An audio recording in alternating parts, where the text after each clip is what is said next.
Hello and welcome to your daily cup of football.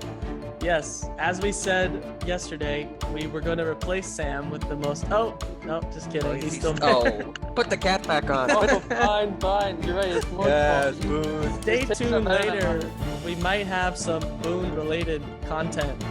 We attempted to do it earlier, but there were some technical difficulties, which we will not go into. But stay tuned for that. And as he's looking straight into my soul, he heard me, and he's ready to go for that. But before we get to those games that Boone will be predicting for us, there were games today, and we had our first, I would say, surprise of the tournament in the Netherlands bowing out, James. But we're going to save that and let you guys just think about that while we talk about the game before Let it marinate. Let the it game marinate. after, Okay. which was Belgium against Portugal. Did it live up to the hype of the game of these two great teams? Probably not. As a game, I don't think it was very exciting. It was intense. It was tight. The thing I took away from it, because as I said, Belgium played Portugal, defending European champs. Belgium wanting to be defending some championship. They have yet to do that. They got on the score sheet 42nd minute through Hazard, not Aiden Hazard, his brother Thorgan Hazard, with what I thought was a great goal on first viewing. Every other viewing, I had questions for Rui Patricio, which I'll put to James later. No, I'm just kidding. Sure, go ahead. You don't have to answer for it just because he's a Wolves goalkeeper. I can answer for it. It's fine. But Belgium held on for a 1-0 win. They had chances in the break toward the end. It looked like they could have put it completely away, but they left the door kind of open for Portugal. Portugal did not come in, and Portugal goes out. What I took away from it wasn't Belgium's best performance by any stretch. It was not a great performance. But I feel like they've been on the other end of games like this, where they're the team that loses 1-0 when they seem to have a lot of the ball toward the end of the game. The other team is grinding out the result, and they go out. So in that sense, I think this was obviously Belgium got the job done and went through. They picked up some injuries along the way, which we'll check in with Sam on that when we get to Sam in the injury department, our resident physio on the podcast. But yeah, the magic spray was out. They ran out of cans of that. They had to go get some more. But James, Belgium, Portugal, I wasn't surprised that Portugal didn't offer that much. I mean, they had chances, but it was all kind of half chances unless I'm missing the one. I guess Ruben Diaz had a good chance. Rafael Guerrero hit the post. Ronaldo was kind of not that effective. Did anything surprise you from the game, James, and how it played? Other than Belgium, I mean, that wasn't a surprise. Belgium going through, but anything else that was, I didn't expect that. I think Portugal put a surprising amount of pressure on Belgium in the second half. I think the game started, it was pretty cagey. I don't think that's really a surprise. I think both teams were waiting for somebody to score to start like pushing numbers forward.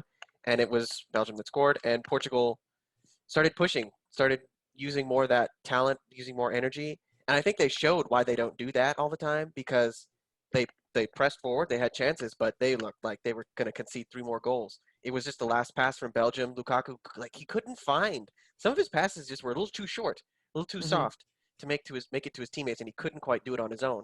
So it stayed at 1-0. As for the goal, I can understand why you'd think that Patricio should have saved it, but I think on the other hand, it's really easy to think, we should have saved that when you know exactly where the ball's going when it's being struck.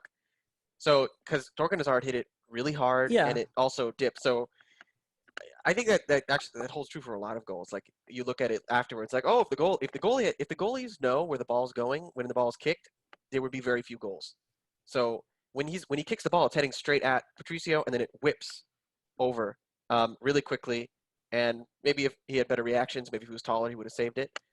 But I wouldn't say in this particular case he made a huge error. Maybe a better goalie would have stopped it, but I was gonna say I think Courtois saves it.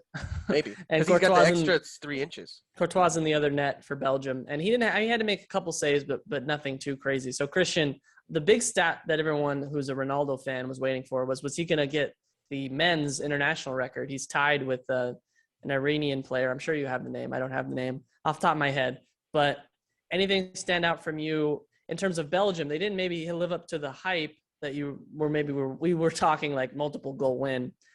I guess maybe the subs played into that, losing De Bruyne.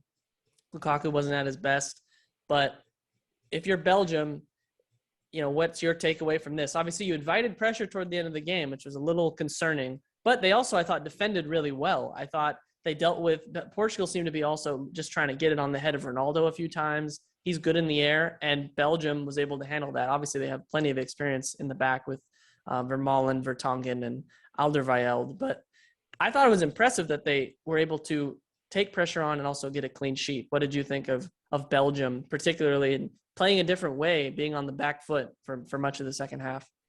I think they should be proud of their performance and the way that which they won. It's not what you expect of Belgium, and it wasn't what we expected of this game. We thought we were going to get a flashy multi-goal game. Ronaldo was going to score, Lukaku, all the big names were going to score. Instead, we got what basically devolved into a brawl by the end of the game. It got ugly a little bit. Yeah.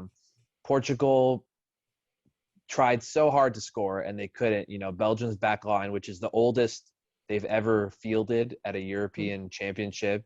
They faced 23 shots and they didn't concede once, which I think is amazing. Only two other teams, I believe, Austria and Turkey in this tournament, have faced more shots in a single game than Belgium did tonight.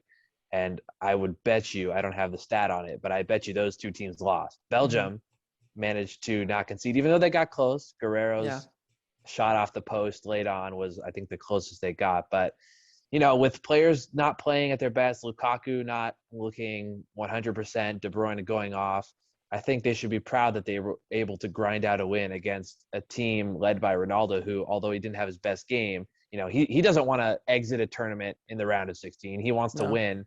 He has a drive to win even at age 36. That's never going to go away. So to contain him, to contain all of Portugal's other attacking threats is pretty impressive for Belgium. And I think they are well set for the next round against Italy. I feel like they should be going into that with confidence. Like, they've got the flair, but they've got the grit. They can close out games in different ways now. And, Italy should be kind of looking over their shoulder. Yeah, I think that game's going to be – that's a candidate for extra time, I think. Both those teams are solid defensively.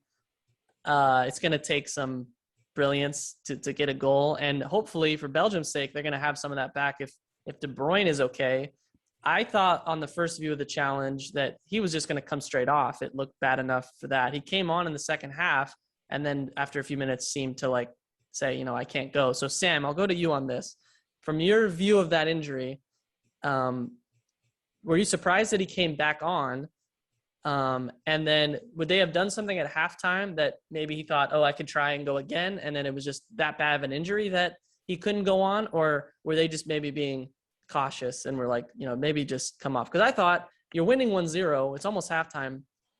Let's just do it now and just not risk it, because he's the crown jewel of their attack. And if you want anybody healthy, it'd be De Bruyne. What did you see in that challenge and him coming out? So I'm pretty sure I was just looking at it now because I forgot it was an ankle sprain, I believe. Looked like it. Just a challenge. The other defender's leg got caught in his and then he rolled his ankle. So the ankle sprains, they're annoying, but also treatable. Like, you can go back in and play. Like, you're able to, if depending on how severe it is. So at halftime, what they probably did, they probably used a spray maybe, but they did some things from pain relief stuff. And then I would think they taped him up because that kind of holds the ankle a little bit better. That's why, because it's a little bit vulnerable. When you sprain your ankle, spraining your ankle means you have those ligaments that are holding your ankle together just a little bit torn, like micro tears. And so the ankle tape kind of secures that better, so that you can be able to walk, run, all that stuff. All right, this is right there. So that's what they probably did. They probably taped him up real good, gave him some little pain relieving things to kind of continue, and then he tried it. I'm sure he tried it, and he did in the second half. He wanted to. I don't think he was forced. That usually doesn't happen. Usually players will always say, I don't want to come out. I don't want to come out. It's only an ankle sprain. And so in his case, he tried it and he just realized, you know what, I can't do this. It's too much. I can't run. I can't walk. Or I can't run. He probably could. Maybe if it was a Tuesday night soccer, he'd be able to continue because it's still, you're able to do it. But at that level, you can't. He probably couldn't go 100%. Yeah. I mean, do you think though, if the next game I think they play is going to be on Friday, I believe. Yeah. it seems like if it's not too bad that he should be good to go. But is there a chance that if it's bad enough that a little less than a week is not enough time, and they might?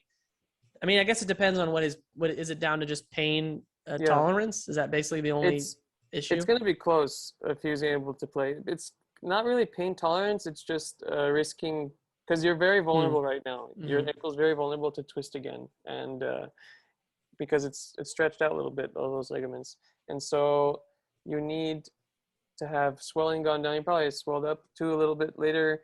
He has some bruising maybe, depending on how severe it is. But ankle sprains are annoying. They're one of the most annoying injuries. They're not too bad, but they take a little bit long to fully recover. And if he wants, because he's going to play, what are they playing? Italy. No, Italy. Italy. They're playing Italy, so Yeah. he probably wants to be. He'll try it if it's bad, but you want to be at 120% to be able to face that. And I'm sure they'll try to play Yeah. because It'll of be how interesting to serious see. that game is. Yeah. And also Hazard pulled up. Yeah. We've seen that a lot, I think, in this tournament. Maybe not as maybe it's just every tournament's like this. I don't know if the season that a lot of these players had is playing into this, but we're seeing a lot of kind of those muscle seems like injuries. But if he's not able to go and De Bruyne's in doubt, does that concern you guys about? They obviously brought Mertens on for De Bruyne, which is a pretty decent option to have off the bench. Dries Mertens, definitely a downgrade. Obviously, pretty much anyone's a downgrade from Kevin De Bruyne. Yeah. And for Hazard, they brought on Carrasco, who had chances to put this game away toward the end on the break and kind of fluffed his lines. But if I tell you that De Bruyne and Hazard are out, Aiden Hazard, not Thorgan Hazard, the goal machine, Aiden Hazard and De Bruyne are out against Italy. Does that change at all, Christian, your confidence in Belgium? I would think it obviously does, but is it to the level of now Italy is thinking we could be the favorites? Well, before going to this game, fully healthy both sides, Belgium's the favorite. Yeah, I think if De Bruyne and Hazard are out, I know they played without De Bruyne in the first game of the group stage, and I don't know if Hazard played. But it's all about in this tournament. It's all about chemistry. It's not about form. You can kind of throw form out the window, as we've already seen some teams do. It's all about chemistry, and for new players to come in. Not that they don't know these players. They know Mertens, they know Carrasco, etc. But for those new players to come in at a crucial time, like a quarterfinal against Italy, who also just won a kind of gritty game and who are looking forward to this game, I think is a chance to kind of say, hey, we're the favorites to win this tournament, because if we can beat Belgium, we can beat anybody, basically. Mm-hmm. So I think the losses of those two players puts both teams on a level footing now. Mm-hmm. I don't think it elevates Italy to favorite status, but I don't think it makes Belgium like an underdog suddenly. I still think they have plenty of weapons that they can use and deploy against Italy, but I think Italy will be feeling just that little bit more confident, because if a guy like De Bruyne is off the field, I think your chances of winning just went up, a little bit, because he has such amazing skill that if he's off the field, you're like, thank God. Yeah. James, is it the same thing for you that Belgium, I mean, there's a world where they maybe, depending on the injury severity, obviously, but they have the luxury of maybe not having to force those two to play if they're not ready, and have them available, break glass in case of emergency. Let's throw De Bruyne on. But is that worth a risk? I'm saying you're Roberto Martinez, and the doc says, okay, De Bruyne can give you 60 minutes. Do you start him or do you get him off the bench? I mean, I'd probably bring him off the bench, because it's a big call when the lineups come out, because people don't know really the medical side of it. They just kind of see the lineup. So when the lineup comes out next Friday and people say, De Bruyne dropped to the bench, across Belgium, people are going, oh my gosh, we're in trouble. But that might be the right call in this case because they have so much depth, right? I mean, it's easy to say from here, not Roberto Martinez, not with the whole world of, all of Belgium staring at him, waiting for him to bring them the trophy they want. But it seems like that would be the call, but maybe not. Maybe you start him and you, no, I think I'd make him an impact sub. I think in 30 minutes he could completely change a game. We saw him do that against Denmark. I think he could do it again on Friday. I think even without the two of them, they probably still should consider themselves fully capable of beating Italy. As good as Italy have looked at times, we've seen vulnerabilities. So I don't know. I'd understand why a Belgian fan would be like, oh gosh, they're gone, we're in trouble. But I think they should still consider themselves fully capable of beating Italy, even with a weakened side. Yeah. And Sam, you were shaking your head when I said start him 60 minutes as opposed to bring him off the bench. Is that the better, if you're not nursing an injury, but dealing with it? And I guess for an ankle, they wouldn't do that 60 minutes thing. That's probably more for like a muscle situation, right? Or would they be able to put a time on it if it's this kind of thing? I guess it depends on how his treatment goes this week, but. Yeah, I feel like they would put a time on it. I think 60 minutes, I don't know if it would make sense to bring him in like middle of first half. Maybe. No, yeah. I think after halftime would be better because he can give it even more. He can try even harder for those 45 minutes. So I think that's definitely an option, a viable option. I'd honestly be surprised if he did start because ankle injuries are just, once you have one, you're not the same. He won't be the same for the rest of the tournament. Because because they're professionals and because everyone has such a high level, he's not going to be at that Kevin De Bruyne that we know. He's just incapable of doing that because of just the injury. So he doesn't have enough time to come back. So I think just playing him little by little to get him to maintain him and eventually get him to hopefully, because they're thinking long run. They're thinking we're going to go far.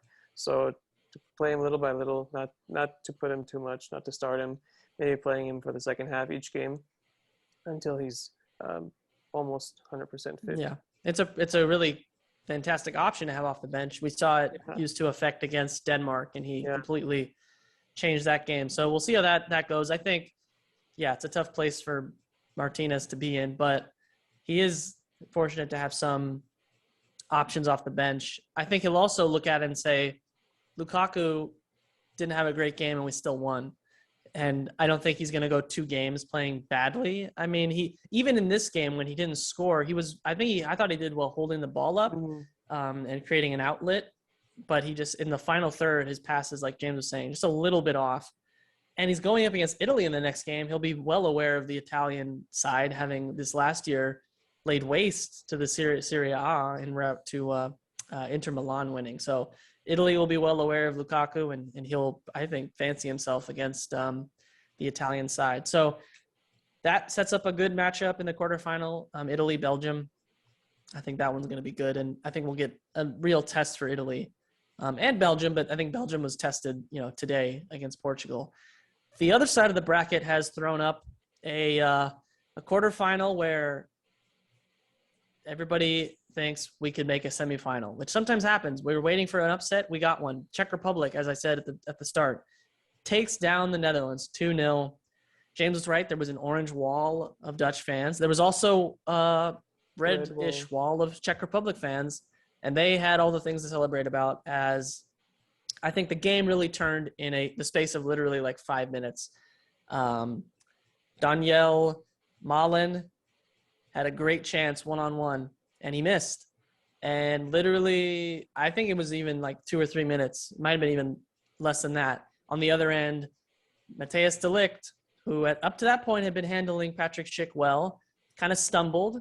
And I think it was a combination of a reflex and I don't know what, but he reached out and the ball was going past him and Schick would have been kind of through. He sticks his hand out and kind of knocks the ball backwards. He was outside the box. The ref initially gave a yellow, but the first replay I saw, I thought he's in trouble here because it was completely obvious that he played it with his hand. Ref looked at it, correctly gave a red card. Is it unlucky? Yeah. Does it happen in international games? Yeah, it does. And I thought the reaction from Netherlands was just kind of not great at all. I think they showed their naivete as a national team, the way they handled, at least this version of them, the way they handled kind of set pieces, giving away silly free kicks, not dealing with crosses. And you got to give credit to Czech Republic, who sometimes when there's a man advantage, it's not taken full advantage of. And they took advantage of it. They got first goal off a set piece. Netherlands doesn't deal with the first ball. De Ligt is out of there.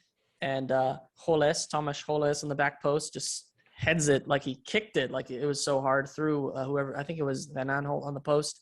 And then Patrick Schick, if Czech Republic is going to do well, he's going to get on the score sheet, and he did. A kind of a counterattack, and he slotted it home. And it was Holles who I think set him up in the 80th minute. I was even when it was 10v10, I thought, okay, this is when we're going to find out if Netherlands what they're made of here. And I don't really, you can't be that tough on them because it's hard to go down a man, but they kind of folded. And when they went down 1-0, I wasn't confident they were going to come back. 2-0, it was over. They didn't really have many options off the bench except Von Weghorst.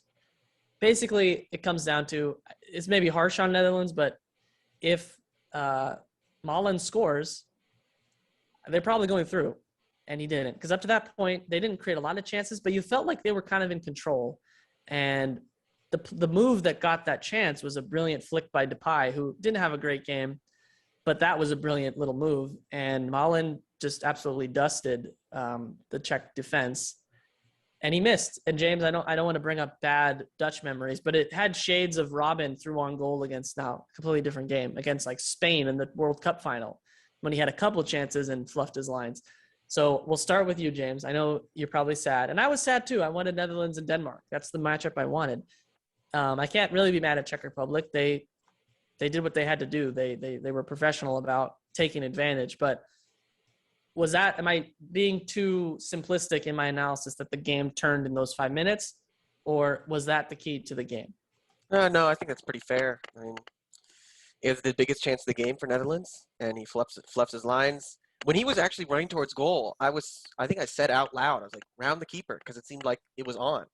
There was a lot of space for that, and it felt like the keeper was rushing out, and if he had taken a shot, maybe the angle wouldn't have been so good and he would have missed it. But looks like he should have shot it, because that was a pretty poor attempt at rounding the keeper. Or I don't know enough about goalkeeping to say whether or not, oh wow, that was a great save, or if it was the striker who made an error there. It seemed like Malen probably should have done a little better. He seemed to struggle like with control. A couple times he like would end up behind him when someone passed him the ball. So I don't know. And then yeah, the red card, talisman in defense. I think it's a big mistake. That's a pretty big mistake. Yeah, that's probably the most obvious red card handball I've ever seen. Other than Suarez. Yeah. This is what that's what the handball rule was made for. These kinds of things. I think he might have been going for trying to convince the ref that he was fouled. I think that's what he was going for. I think that's why yeah. he scooped the ball, so that he could like keep the ball in the area, and then like, because sometimes the players will grab it when they think they've been fouled. So I think that's what he was kind of going for, because I don't think he was thinking, oh, I'll get away with the handball here. True. Because I think they know now that they're not going to get away with something that obvious. So I think he was going for the foul, which was still a stupid decision, because I don't think it was a guarantee that Schick would have scored that chance. No. I mean, it was off to the side. I think Schick is a lefty, but I don't know. I'd leave it up to the goalkeeper if I was in that position. But yeah, that pretty much killed Netherlands. Everything. I don't think they had another chance after that. Really, they just kind of folded. Especially that second goal. Like that second goal was awful defending. Like he split. Two guys were coming for it. It seemed like Netherlands players would get there, and he split them. And then Schick had a nice, easy. I mean, passing it in before he got sent off, De Ligt, I was thinking, if they had the Van Dijk in this team with De Ligt, like they go from we're not sure about them to like this is the best defense, like you were saying, James. And so without Van Dijk, and then you lose De Ligt, they had no leaders back there. I don't think. I mean, De Vrij is a good defender. Blind is not in there for his defense. He's in there for his distribution. And if he's asked to be the defender, you're going to lose, as Man U found out. I do no offense to Daley Blind, because I think he's a good like soccer player in terms of playing. He's just not a center back like De Ligt. So for you, Sam, is this because someone I heard, it was actually on the Spaces I was listening to, Michael Cox is he on The Athletic? I'm not sure, but he's a tactical analysis guy, and he was saying, we tend to be negative when a team gets knocked out. It's all doom or gloom, like, well, it was a failure. They stink. But if you look back on it, they played some good stuff for most of this tournament, apart from when they were down to 10 men. And yeah, they didn't react well to it. But if you're Netherlands, Sam, you're a Dutch fan, are you looking forward and saying, there's things to build on here. Let's not just throw it all out, get rid of De Boer and start over.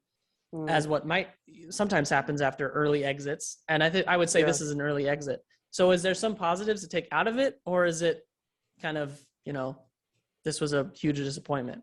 I think one positive is not the discovery, but the appearance of Denzel Dumfries.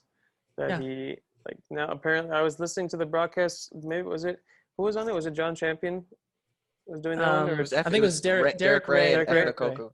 Yeah. They were saying how now a lot of big clubs are reaching out to his team and all this stuff to get him. So that's something a positive to look forward to. I don't think many people besides Dutch fans maybe knew about him and how quality he has and how effective he is. But that's definitely a positive. But I would say besides that, yeah, you can also say once Van Dijk comes back for the World Cup, you can qualify. They'll have a much stronger team, and you can say, hey, these are the mistakes we made in the Euro, and let's build on that and not do that for the next big tournament, which is the World Cup. Let's qualify and learn from these mistakes we did and be better. So I think those positives you can use, but definitely not. Yeah. I wouldn't say completely positive because you expect them to at least make the quarterfinals because they're Netherlands and they have some solid players. But yeah, those are the positives I'd say would take from from their whole tournament as a whole. Yeah. Before I go to Christian, I do want to mention Denzel had a great save before the goal. He was doing everything. He was playing goalkeeper. Yeah. I think Derek Ray called him the ubiquitous Denzel Dumfries, which was, I think, perfect. Derek Ray is low-key one of my underrated great announcer, I think. But he was still popping up, Denzel Dumfries. In the final third, he had a couple chances to put in good crosses, and it didn't quite come off for him. But he obviously had a great tournament, and as Sam said, was a revelation, I think, for the neutral fan. And I guess that goes credit to Frank de Boer. We had said before the tournament, when me and James were talking about it, that Frank de Boer has been not great, but maybe his best success as a manager came with Ajax. He's obviously Dutch and has, you would think, good knowledge of this league. So Christian, if you're the Dutch Federation, do we go again with Frank de Boer, or because there was enough you saw that even though he plays a 3-5 or 3-4-3, whatever, that in the Dutch soccer Bible is frowned upon, that even though he does that, we saw enough? Or will they use this round of 16 exit as, all right, guess what? Your formation stinks. Get out of here. I think they almost get a free pass because of Van Dijk missing. I don't think Frank de Boer is responsible for this defeat. The Dutch had plenty of opportunities to win this game, and Daniel Malen is right in the center of that, because that's a goal that you guys were talking about Alvaro Morata's shot against, I think it was Poland. It was he just had to score against the goalkeeper. It was incredibly easy. Well, this one was easier. This one was arguably much easier. All he needed to do was round the goalkeeper. He could have shot it. He could have chipped it. Maybe he could have even passed a teammate. I don't know, but that's Frank. There's nothing more Frank de Boer could have done. And to illustrate how unlucky the Dutch were with the red card, as obvious a red card as it was for him to slip at that moment and to touch the ball like that, it's pretty unlucky. The Netherlands have only been issued 4 red cards at the Euros. All 4 have been against Czech Republic. Wow. Either Czechoslovakia when they were part of the Soviet Union back in 1976. Oh, I did see that somewhere. And then 2 other red cards when they became the Czech Republic. So unbelievable. there's some bizarre. sort of weird, that's bizarre. It's some weird hoodoo that's going on between the Netherlands and Czech Republic. The Czech witch doctors. Checkmate, baby. But I don't want to take away from Czech Republic because I completely wrote them off yesterday, and I think I owe them, and I owe Patrick Schick in particular an apology, right. because that's right. Please, in writing, please. if you were watching this game, the Czechs employed a really good tactic to isolate Gini Wijnaldum, who's the Dutch controlling midfielder. He only completed 4 passes in the first half and 6 in the second half. 10 passes in a game. That's the lowest by any Dutch player ever at a Euros. And so they were able to isolate him. He was the guy that's pulling the strings during the group stage. He was their leading scorer. And for them to isolate him and completely take him out of the game, I think really did a number on the Dutch. And maybe you could say Frank de Boer should have seen that and responded to it because he's a coach. But I think he gets a free pass. And given that the World Cup is not in June, it's going to be next December, and the turnaround is a little bit shorter, I think you keep him around for the tournament, see what he can do with a Van Dijk, De Ligt back line, with Depay playing for Barcelona. Let's see where these players end up in a year's time. Let's see if they can continue to develop and back to the drawing board for the Dutch. Yeah, I think also in that midfield, they needed more from Frankie de Jong, who, along with Wijnaldum, you think is, supposed to be the ones kind of pulling the strings, getting it going. And he's a young player. He's playing at Barcelona, but you'd think this is a good experience for him. And then in a couple of years, he could be in that mold of a Schneider, because the Dutch have had a history of fantastic, all-time great, dare I say, midfield players. They had Ruud van Nistelrooy on the bench, and I was thinking, wouldn't they love to have Ruud van Nistelrooy coming off the bench for them? Even right now, maybe be better than Weghorst. But yeah, I came into this tournament very skeptical of De Boer, just based on the Mourinho 30-second video where he says that Marcus Rashford, if he was coached by Frank de Boer, would learn how to lose, which is a great quote. It's probably harsh on Frank de Boer as he was coaching Crystal Palace, and I would like to see Mourinho's record with Crystal Palace if he had 7 games. But I came in skeptical. It was difficult if you're missing your best player, like the best Dutch player in the world, men's player in the world right now is Virgil van Dijk. There's not really a question, I would say, quality wise, just overall. And Liverpool felt the effects of him being out, and the Dutch, I think, did when it got in this scenario where it's a tight game and we need someone to be solid. If Van Dijk's in the box, I don't think the second ball is allowed. I mean, that's being simplistic, but he's a great in the air, a leader, can play, is just an overall great center back. So I'm excited to see. Hopefully they get to the World Cup, because they missed the last World Cup and the Euros before that. So that's the first thing. They need to qualify. They had a bad result against Turkey in qualifying, so they need to get that sorted. And I think, if they make it, they'll, with 2 years more of experience, you'd think that they'll be something to reckon with. And I want to see Denzel Dumfries again. That's just my personal thing. And so they go out, and Denmark is now saying maybe this is our year, because they are a win against Czech Republic away from a semifinal. And the way we've seen these games go, I think Denmark is saying we can have these guys. Let's not get red carded, and we'll see what happens. The only thing is, I heard they were talking about the flight from Baku, from the Netherlands, where Denmark is, and it's like 8 hours or 7 hours, and it's like, why are we putting a game out on this place shall not be named, Land of fire, land of yeah. Is that what they say? So that's going to be interesting. I wish this game, Denmark Czech Republic, was in Amsterdam or Copenhagen, or even I don't know, Wembley. Budapest. A lot of games are going to be in Wembley as we get toward the business end of this tournament. But we're going to go now to tomorrow's games, because the round of 16 goes on. Tomorrow's first game, I think this one could be interesting. Spain, fresh off. Everything's fine. Nothing to see here. We're still Spain. We can beat bad teams 5-0. They play Croatia. Somehow ends up in second place after losing to England, tying Croatia. They beat Scotland. tying Czech Republic. I'm sorry. Tying Czech Republic? What did I say? Croatia tied. You said Croatia tied Croatia. They did tie Croatia. But Perisic is out. COVID. I saw that. He's out. He scored against Czech Republic. Did he score against Scotland? Maybe he did. No, it was Modric. And anyway. So Spain, James.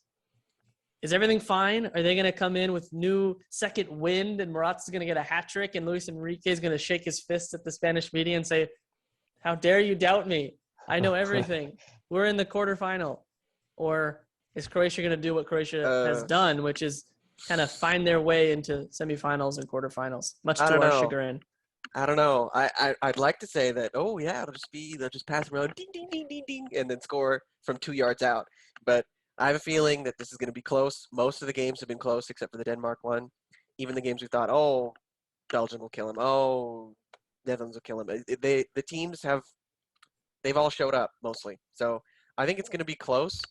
I'd like to think that Spain is going to win, but my gut is always it's speaking to me all the time now. It's saying that Spain's going to fail. But I think I'll stick with the Spanish. Ah, yes. And yes, this S is backwards. Wow. Yeah, so I still think Spain has enough. But I think it's going to be close. I don't think it's going to be an easy victory. But I wouldn't be surprised if Croatia takes it, honestly, Yeah. because I think if Spain goes down, I don't see him coming back. Honestly, like if Croatia gets the first goal, a comeback, I don't know. Sam, will Spain, I think this game in a way maybe suits them better because I don't think Croatia's going to sit in with a 10-man wall and a 10, bus back there. They're going to try to play, which might make it easier for Spain to be able to play and have it be more open. We saw them be able to go a little more direct against Slovakia. Croatia probably isn't going to make the mistakes Slovakia did. But is this a chance that Spain has to kind of follow that up and put in a similar performance? Or because I don't think Croatia is the same Croatia. They're a few years older, 3 years older than it's basically the same team. Yeah. So you'd think that would play into Spain's advantage, but they have also the youngest team at this tournament, I believe, on average age. And experience is important at these tournaments, as we saw with the Netherlands today. So how do you think this one's going to go? Are you skeptical about Spain's chances, even though we saw them kind of release the flood of goals in the last game? Yeah. This one's tough. It's supposed to be I think it might be an even matchup, but I think Spain immediately will start doing their possession game, really keep it, and I think that'll make Croatia drop back more and more as the game progresses. And I think this game's gonna go to extra time.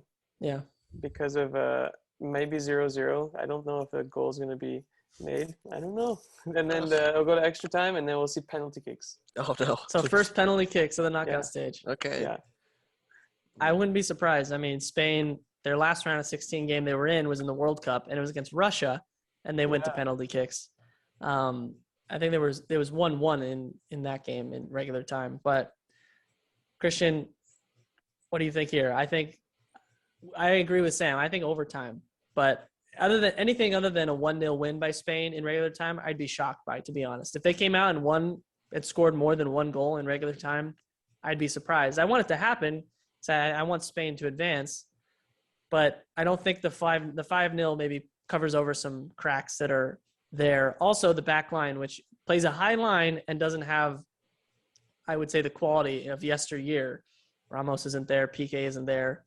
They still have Alba, and I thought they were better with Busquets in the lineup, so he'll be back. But are you worried for Spain? This might be the first, this is probably the highest quality team they've played in terms of being able to cause them trouble. Sweden had a couple of chances, but Croatia, I think, is maybe a little bit better than Sweden. So where do you see this one shaking out?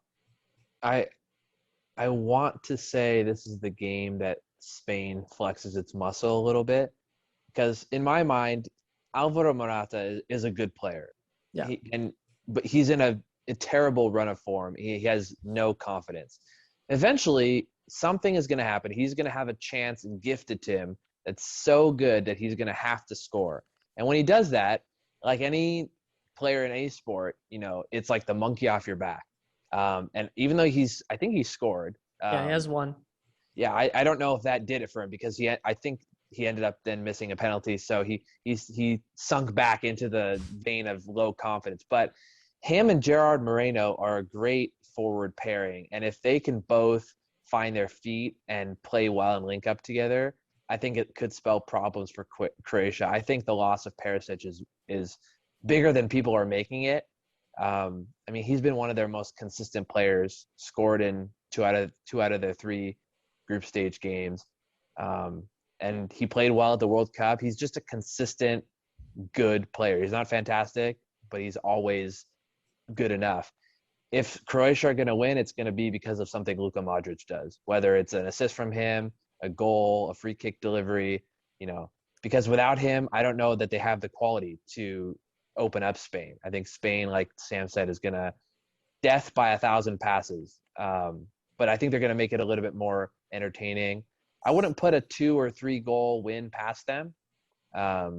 If things click, that's the key. If Alvaro Morata continues to be the Chelsea Alvaro Morata with zero confidence, then it could, this game could go to penalties. But if he gets a chance, scores that, and suddenly the rest of the team's like, all right, let's do this, then I think Croatia could be in trouble. Thinking about it, I don't think Spain wants to go to penalty kicks. We've seen not just Morata, Jared Moreno, he had a penalty kick and he missed it. So they definitely want to avoid that. You always want to avoid it. But I think they want to. And Croatia, when they made it to the World Cup final, I believe they beat, I think it was Denmark on penalties, and then they went to extra time again. So they have experience. But they're also old. So I think Spain can use that passing, and you'd think the Busquets, Modric, Busquets isn't a traditional, like, destroying center back or center midfielder in the sense of putting tackles in. He's more just kind of being in the right place. That's going to be key. If Modric starts running the show in there, I think they're in trouble. But if they can get Modric running around the field and he's kind of just reduced to just tired legs and some sweaty long hair, I think Spain will feel like that. I don't really see where else Croatia's going to create chances. Yes, they have Kovacic, Kramaric, who might be the replacement up there for Perisic, does it at the club level, but unlike Perisic, hasn't really done it for the national team. They don't have Mandzukic. They still have Lovren, which if I'm Spain and if I'm Morata and I see Lovren, I'm thinking, come on, let's just start this game already, because he's due a howler every 60 minutes or so. So I think it's there harsh criticism of Lovren. Okay, look,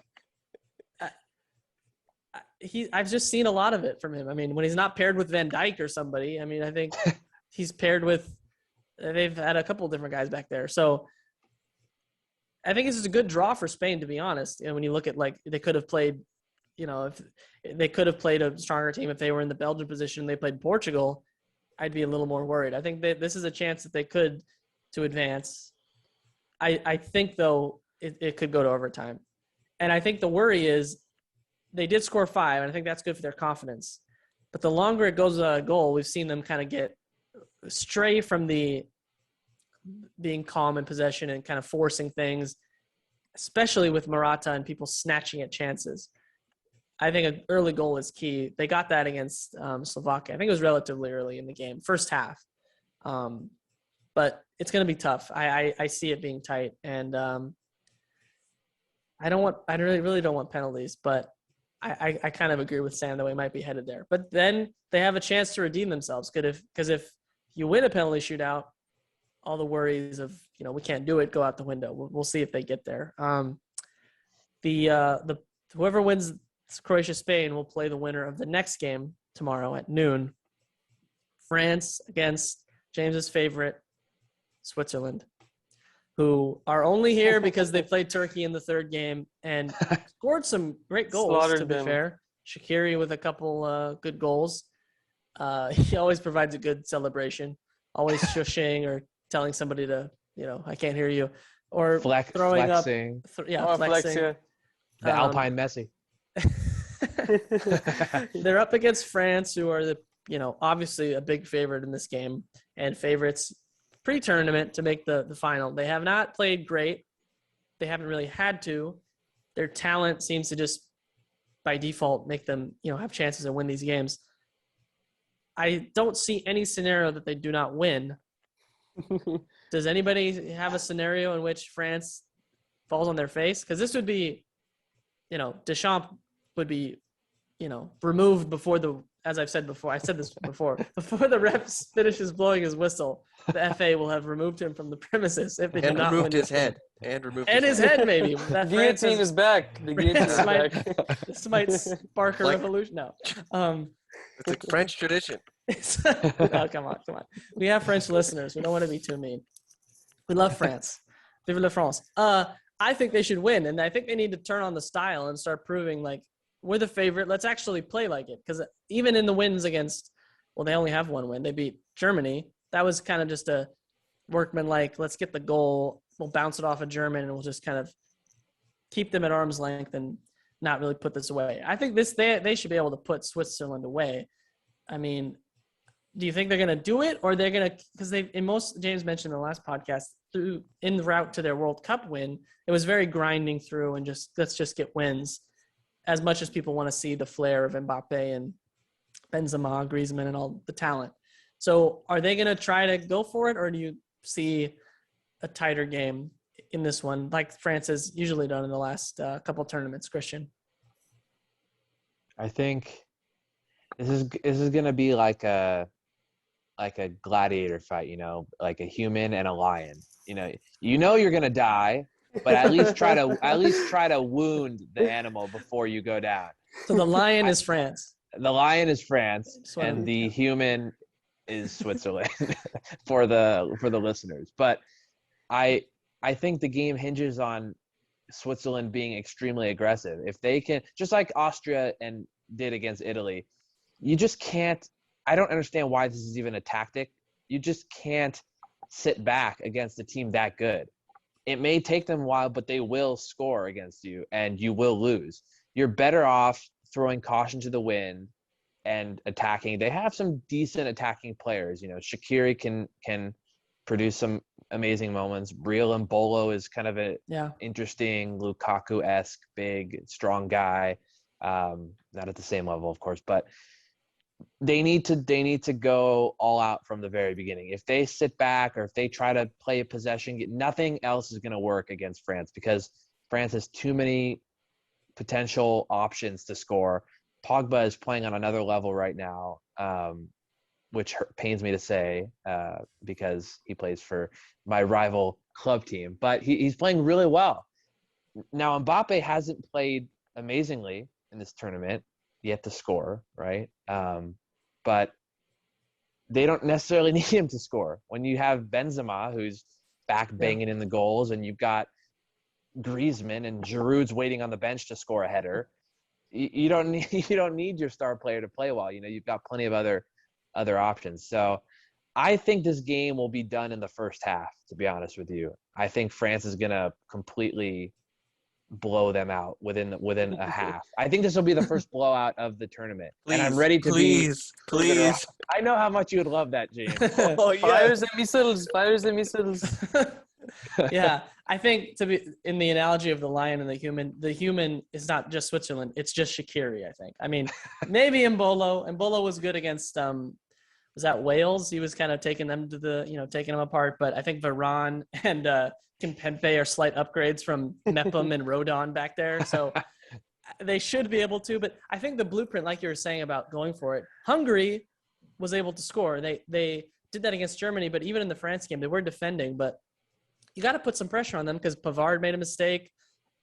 They're going to make a mistake if you push them. And I think the Ian Dark line, well, when he said it during the game, I was like, I mean, that's a good sentiment, but people just do park the bus. But he said they don't want to die wondering.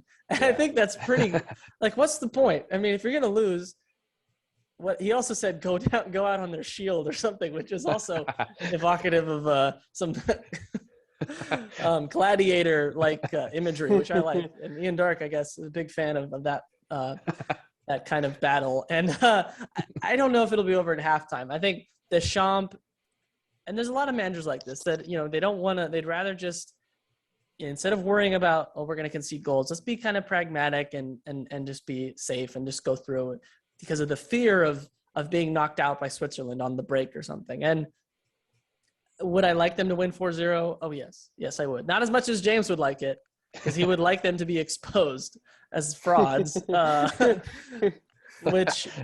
I don't know if that'll happen. I think France is going to go through. I think they have the potential to blow them out. And it could happen in a few, 10 minutes. They just kind of turn on the style and score a couple goals and then sit back. I'm not sure. But, Sam, in terms of your sense of Switzerland here, do they have any chance? Because I think I would say they have better players, maybe pound for pound, than Austria, if you look at their team. But they kind of always are just all right, Switzerland, they're just Switzerland. They're not going to blow the doors off anybody. they're definitely the underdog. Any chance, any hope for Switzerland? Just does Switzerland score? How about that? Ooh, good question. Ooh, I don't know. I think France knows that Switzerland's going to come out trying to attack, and then France just going to do the same thing they always do, kind of sit back a little bit and then counter really fast, and then they'll be able to score multiple times on that. So I don't think Switzerland's going to score unless it's some kind of fluky deflection stuff that just happens to go in the net. So, but there's too much talent back in the back forward, the midfield, just way too much for Switzerland to handle. I don't think they're going to score. And James, for you, any worries about France? I mean, they seem to be kind of like Belgium, but not in the same way, like playing in first or second gear. They just played some stronger opponents and, didn't get 3 wins. They got a win and then 2 ties. They still haven't lost. They conceded 2 penalties and the goal to Hungary, which was off a mistake. So you'd still be confident that they can keep Switzerland out. I just look through when they put the lineup up, I'm like, how will this team lose a game? I mean, they go through the front line or the back line. You're like, okay, probably the weakest link. It might be Lloris, to be honest. I mean, they're not going to drop Lloris, but he's been known once or twice. Tottenham fans are aware of, making some mistakes. But yeah, the gunner down there is loving that. And then you go through the midfield, which you need to watch France just to watch Kanté and Pogba, because they're both like, it's just the beauty of soccer of 2 completely different human being body types, playing types that are both dominant in their own way. Kanté is just an engine, runs all day, also tactically, like always in the right spot, is also underrated technically. And Pogba shouldn't be able to be as fluid and dynamic as he is, given he's, tall, lanky guy. You can't get the ball off of him if he puts the ball out and kind of blocks you off. So from that perspective, just watch France, just because once or twice or 3 times in maybe 10 minutes, someone's going to do something. I'm like, ooh, that was like amazing. So James, having said all that, and I even mentioned Griezmann, Mbappe, Benzema, they could bring on, Kingsley Coman, who would start for Switzerland. Are you worried at all? Because in your I'm mind, always worried. Switzerland, no, but That's my secret. My James, secret, I'm always James, worried. You're always telling us Switzerland is garbage. They have no business even slimy being bums here. are gonna somehow do something sneaky.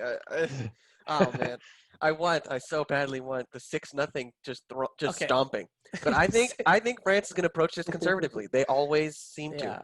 unless this like massive opportunity opens itself up and Mbappe finds some space, and he'll like run through like he did against Argentina in the World Cup. I see them playing this conservatively again, and that might be a smart tactic. They won the World Cup basically doing that. And you think about it, you're playing, like I think I said this last podcast, you're only playing 7 games in this tournament throughout the whole tournament. Can you really afford to be really cavalier and making a mistake, commit too many numbers forward, and just like that, you're out of the tournament, and you have to wait 4 more years to play again. So it's kind of understandable why teams play so conservatively, and I think they're going to approach it this way again. And I think if they don't get if they don't get an early goal, I don't think they're going to get that huge victory we're all hoping for. Maybe if Switzerland makes an early mistake, if France scores in the first 10, 15 minutes, you could be seeing a 3-4-0 victory. But I don't know. I see this one being close. I don't think they're going to blow them out as much as please.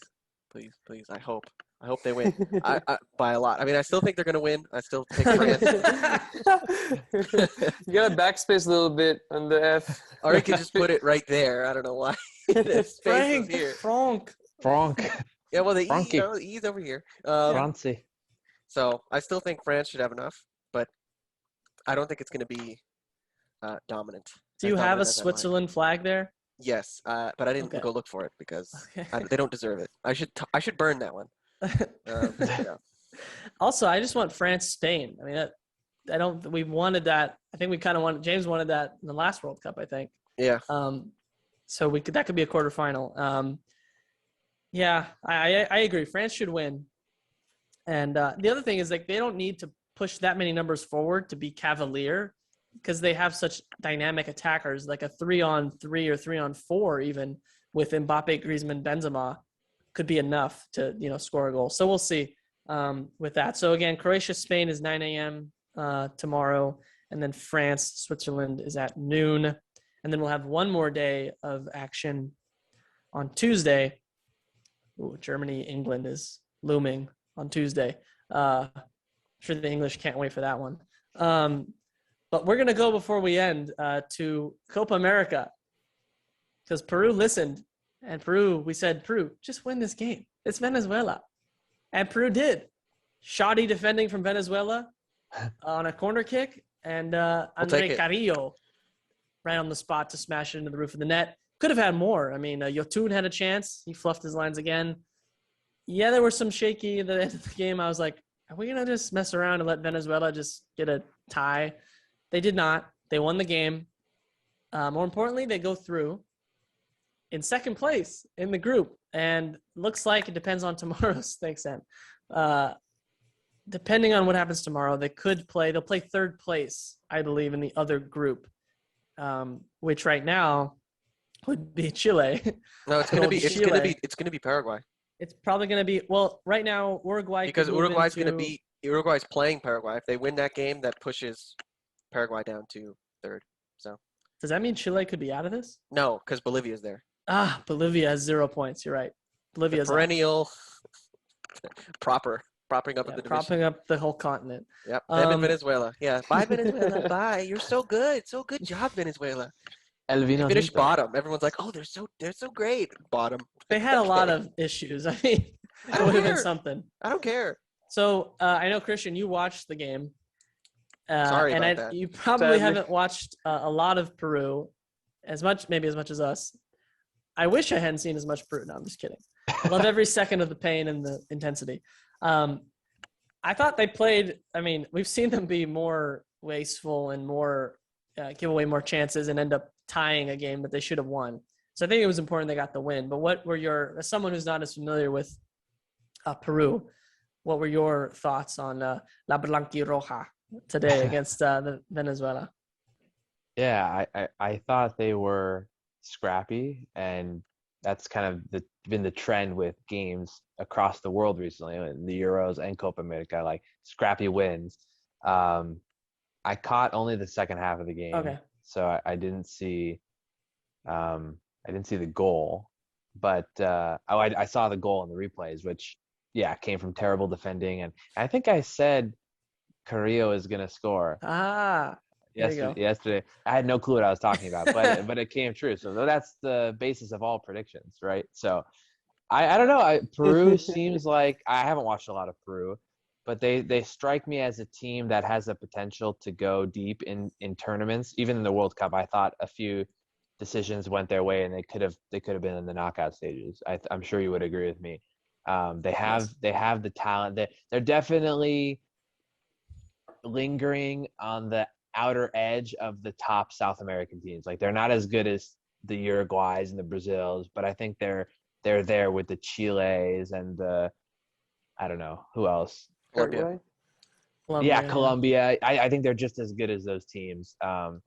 And they have a few players that I know and who I like, chiefly Yoshimar Yotun, because he's got Yoshi in his name.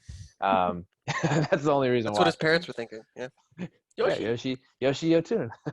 But yeah, I think Venezuela's sad excuse of a team, regardless of whether they had 14 players removed with COVID. Their replacements weren't any better.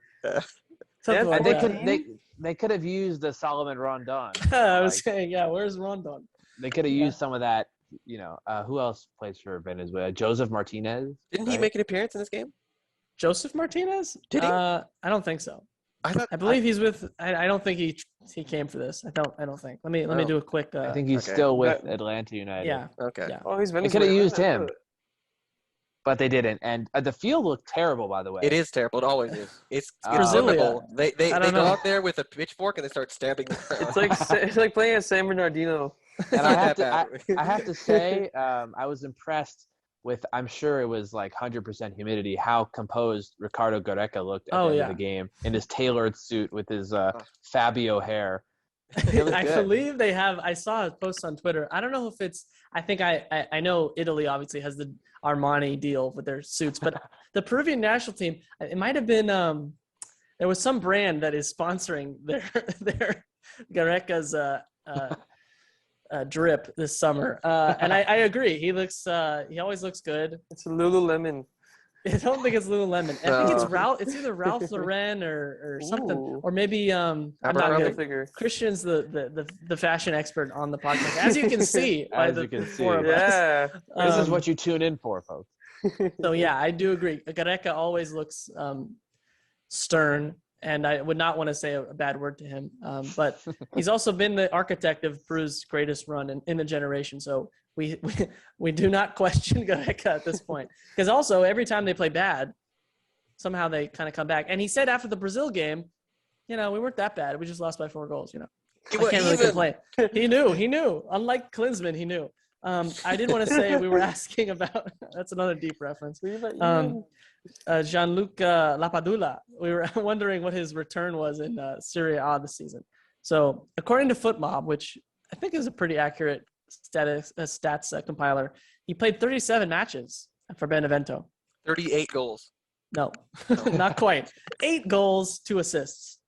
And they got relegated, right? I believe they did. That's pretty good then. A pretty good return for a relegated team. Hold on. Did they get relegated? Oh, yeah. 4 points. They were 4 points away from 17th. Oh, I thought you were about to say they only had 4 points. No, they got 33 points. They didn't get to 40 points. Oh, 40 points. 40 He points. started 29 games. I'm sure he's so excited to be away from Benevento. That's why he's playing so well. James, from your perspective, you watched the game? Okay. They did not change any lineup. They went with the same 11.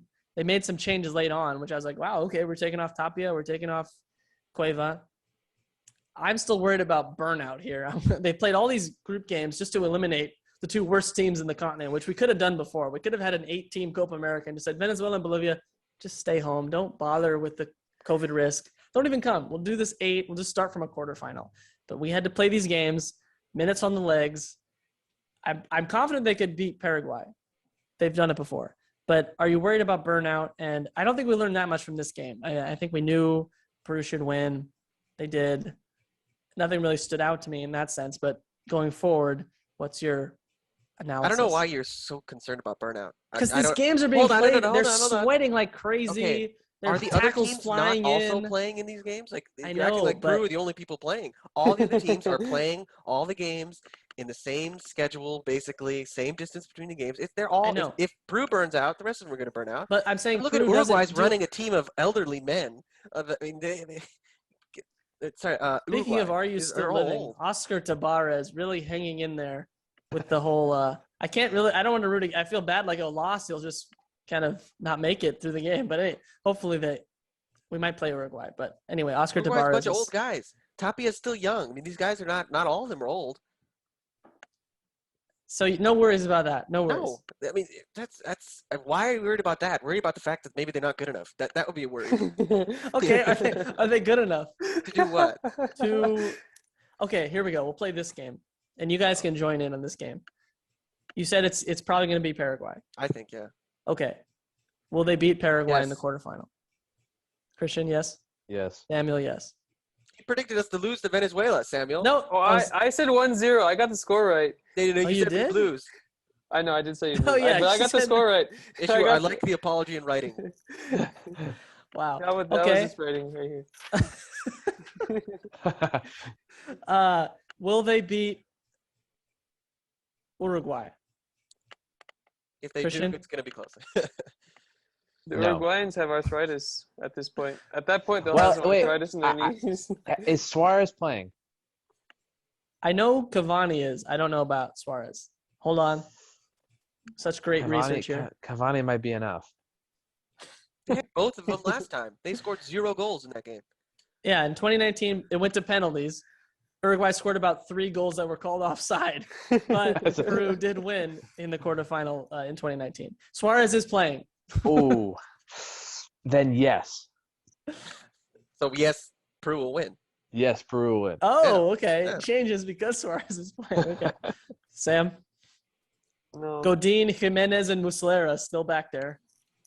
No. And Oscar Tabarez is still the coach. How? I don't know. Talk about are you still living? That's what I said 5 minutes ago. my Talk gosh. about burnout. The guy's got literally like crutches to get off the field, and he sits in I mean, good for him. He's a legend, but I mean, can't we find someone else to just take his spot? I mean, let him His retire. contract is that as long as He lives. He's a Supreme Godin, Court justice yeah, appointee. as long as those guys keep playing. lifetime term. Yeah. I mean, you can't really blame. I mean, he's done well for Uruguay. They can't really say anything about him, but yeah. And all of a sudden, I'm gun ho and I'm saying we're gonna just play Brazil again in the final, like we did 2019. And we'll beat them this time. No, I don't think so. But First 5 minutes, cleat Neymar, get him off. There you go. wow, Do what Also- Colombia did. Argentina's looking pretty good. I'm just saying. I mean, in 2018 they looked kind of bad. They've been good in qualifying. They've been solid. They haven't lost in this tournament. So it might be another Messi loses a final in heartbreaking fashion. That might also happen. So Well, remains to be seen. remains to be seen. We had one question from a listener, Another and it one, was okay. Samuel has a cat. That was That the was question.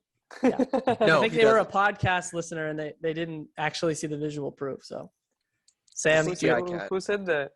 our Aunt Hilda on our Ah, other side, she I said do. Samuel has a cat. yes, 2 question I do. marks. So it was I have one cat. one cat, an Armenian cat. Ayo. Boon Doktorian. He was providing some good content and analysis in the first part of this podcast. I was, thought he he was was. top form. He was As we're- whispering in my ear. Telling you what to say. Tell me what to say, yeah. So, he knows As I his brought up the Netherlands and going forward, he walked away. So I thought that was maybe It's a sign. represented something. Like what Yeah. they should do to De Boer. Walk away. You should walk away. That's what Boone is saying. The Boone Oh, has man. spoken. Boone has spoken.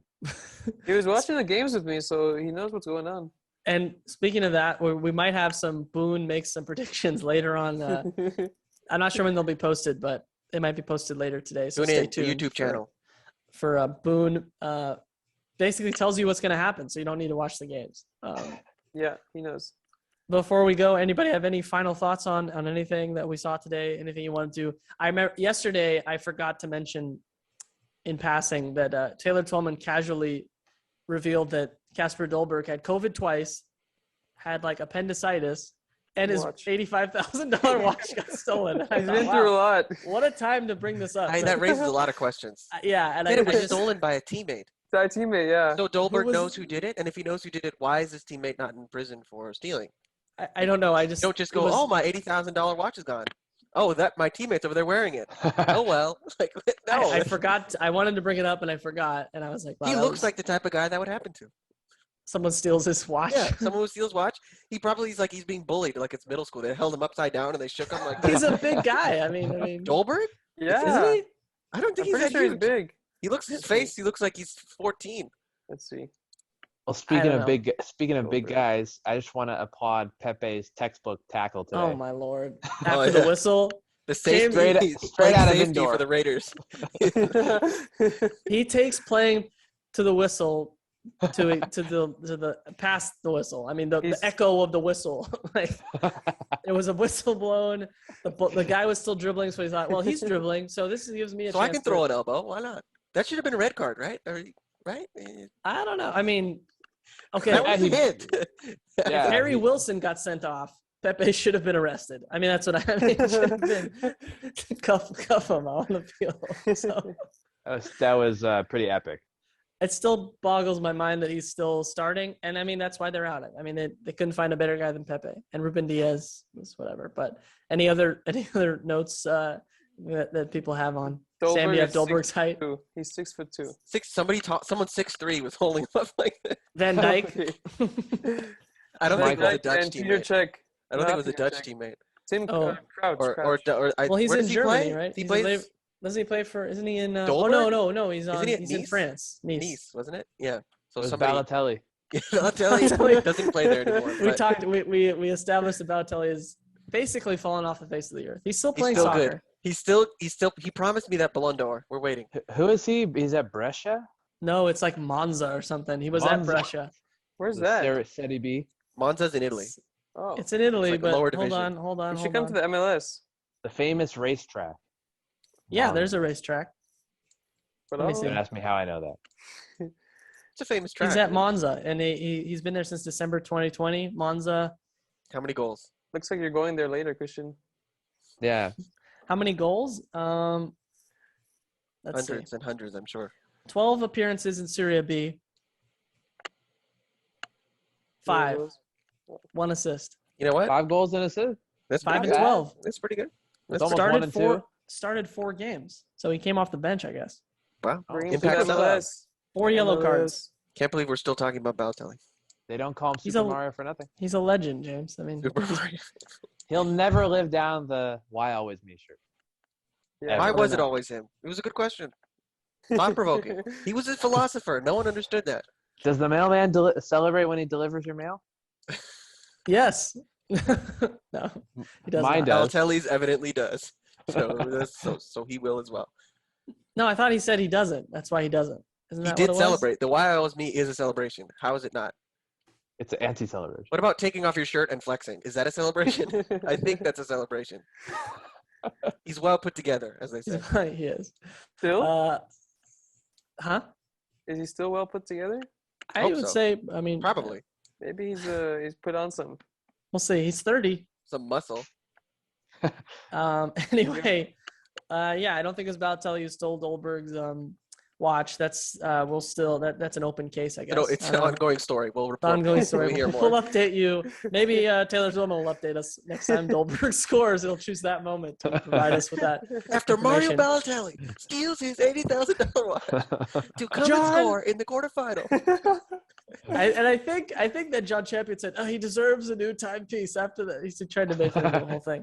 So maybe Rolex is going to give him a watch. Anyway, with that, we're going to say goodbye for today.